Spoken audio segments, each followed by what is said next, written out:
Okay. Opo. Okay? Good evening, beloved compatriots in the Philippines and the world. Tonight,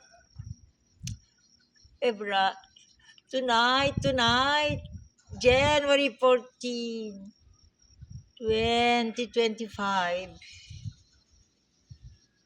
as promised by the heavens, tonight begins the graces, sacred prophetic graces of the Interfaith Philippine Prophetic Dao Digong Temple, where I am staying now with showers of rain. I don't mind because it's grace. So, I am asked to bless the sea, the mountain, the land. Oh, Santo Niño de Praga, yesterday we were there and so bless it.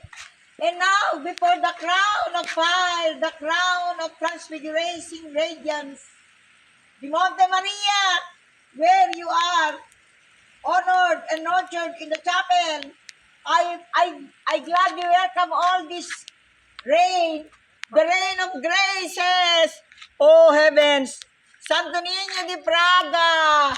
And now may I get also, please, thank you, Batangas Interfaith Philippine Prophetic Dao Digong Temple, headed by Grandmaster Thomas Layang. Thank you for this.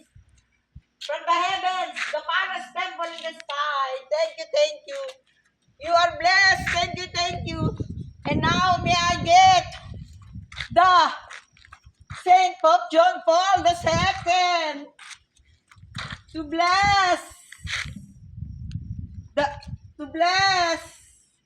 the Philippine seas, the Philippine mountains, the Philippine lands for the world, so that Saint Pope John Paul II statues before the statues, the 10, to be given to the Philippine leaders for the world. They will experience the sacred prophetic graces. Over there in Monte Maria, the crown of fire, the crown of transfiguring light, transfiguring radiance. And then the sunset, the sea, the mountains, the land.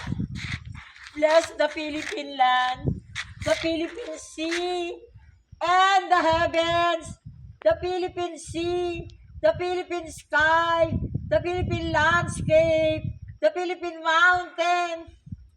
May everybody experience the sacred prophetic graces of this Philippine land, Philippine mountain, Philippine seas.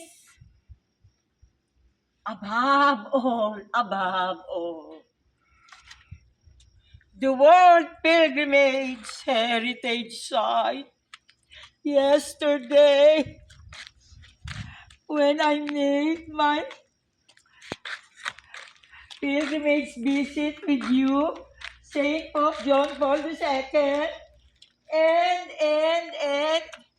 Santo Niño de Praga, when I visited yesterday, every temple here in this, I call now the Palace Temple in the sky.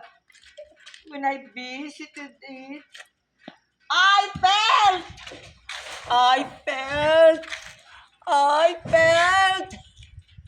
such powerful, dramatic overflow of God's merciful love graces.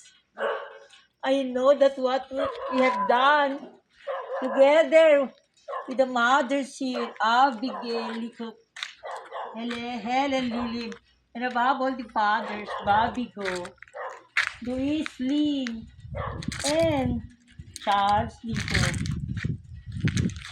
Our mission the mission of the Philippines for the world started from the Philippine Interfaith Prophetic Daodigang Temple in Quezon City, and here, and then in the Santo Niño de Praga Chapel of Monte Maria in Batangas City, Heavens. I felt that the magic graces, and with these two, they want to proclaim this sacred prophetic